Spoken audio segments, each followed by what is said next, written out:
I'm Jeff Mutton from TatBiz, and welcome to this month's Ignition strategy, which is all about helping you set a profit and loss budget. Now, there's many reasons to set a profit and loss budget, and in the small business world, we think we don't need to do it. We take an attitude of, it will be what it will be. However, what I can guarantee you, by setting a profit and loss budget and focusing on it, the odds are you will do better than if you didn't set a budget at all. You cannot deny that fact. The other key reason why to set a budget is to give you a reality check of what you can expect. You set a budget, it's looking good, you now know what you need to do to achieve that. If you set a budget and suddenly the end result is not what you're wanting, if it's a lot less than what you'd hoped, well, now you can go back and look, what changes can we make to improve that? What things can we change? What can we do up front? Now, surely knowing that now is better than knowing that at the end of the year when there's not enough money in your bank account to pay your tax bill. So, setting a profit and loss budget, there's two key parts to that. There's the first part is forecasting out our revenues. The second part is forecasting out our expenses. We're going to work through two separate spreadsheets when we do that. So let's start with forecasting revenues and let's have a look at the best way to do that. So with forecasting revenues, the easiest way to do it is to simply grab last year's profit and loss, look at what sales you generated last year and maybe add 5 to 10%. That's okay, but there's a much better and more accurate way to do it, and that involves forecasting based on the team and the output expectations you think that team can achieve. Behind me is a little spreadsheet we're going to work through, and this is how I do that. Now, it looks like a whole bunch of numbers. It looks very confusing, but as we work through it, you'll see it's quite a simple template, and that you can all do this for your own workshops. Simply all you need is a few pieces of data. So let's start from the top. Now, what you've got to do to start with is you've got to list down everyone in your business that sells labour. Now, if you're an owner and you spend time on the tools, you maybe spend 20 hours a week on the tools, then you're going to go on this template. So in this workshop, we have Brad, Dan, a second year, and we have John, the business owner. So you simply list down your technicians or anyone in your business that generates labour. The second thing we're going to do, we need to list down the average work week. Okay, now this business, the average work week for Brad is 38 hours. John, we're going to put 38 hours. He probably does more than that, but we're just going to put down 38. Dan, the second year, well, he has a day off a week for trade school. So his average work week we're going to put down as 30 hours. The second line, key bit of data you need to put in, target hours sold per week.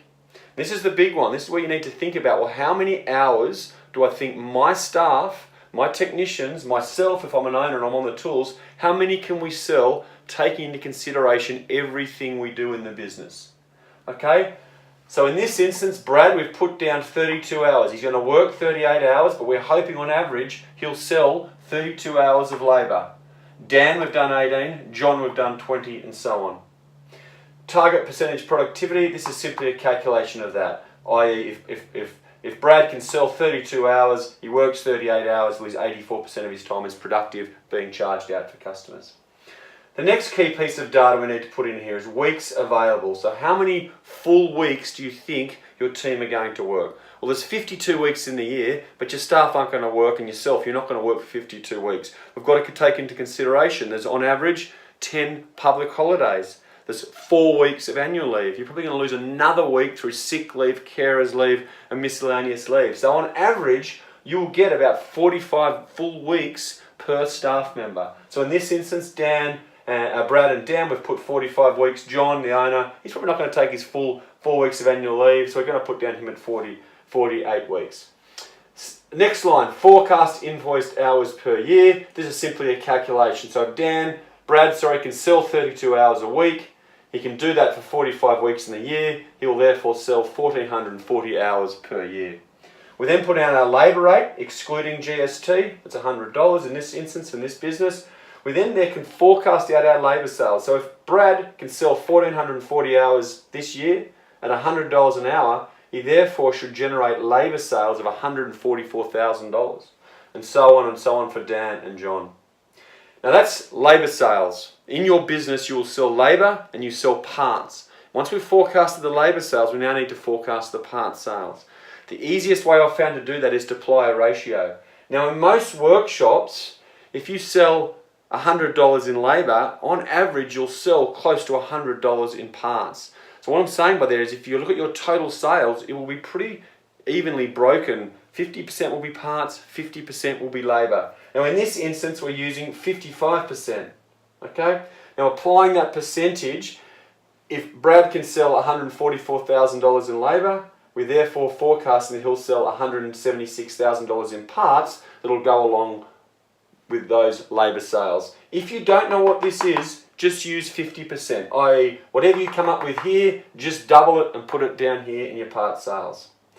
So Brad, labour sales of 144,000, part sales of 176,000, forecast sales revenue for Brad is 320,000. I've done it for Dan, we've done it for John.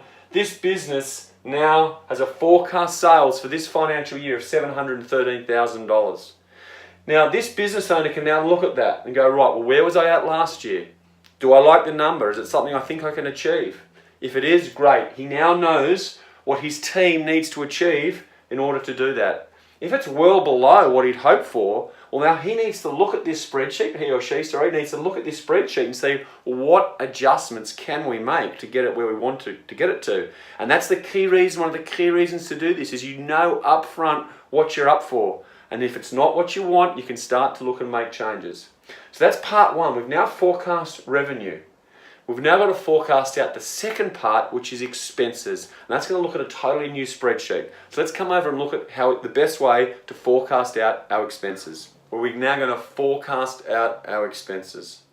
Now, before you attempt to do this, you need to get a copy of last year's profit and loss statement. Simply go to your point of sale system, your accounting package, and run the P&L for 2018 last year. If you don't know how to do that, get in contact with your accountant, get in contact with your bookkeeper. They'll be able to do it very, very quickly. So what we need to do, we've got last year's P&L. What I have done here is I have laid out a P&L from last year. Yours will look something similar. Obviously though, you're going to have a lot more expense items. Let's just quickly work our way through the P&L to give you an understanding of how it works. Some of you will know this, some of you will struggle with this. So, first of all, we've got our sales revenue. And last year, this business turned over $650,000. Second thing we've got here is the cost of goods sold, COGS. What that is, that's the parts, that's the oil filter, that's how much you bought it from the suppliers for. Cost of goods sold. What did it cost me of all the parts that I sold? In this instance, cost of goods sold were $250,000. So we have a sales revenue of $650,000, cost of goods sold of $250,000. We therefore have a gross profit of $400,000. So that's what's left over after we've paid for the stock. Now down here is a key line, gross margin, 63%.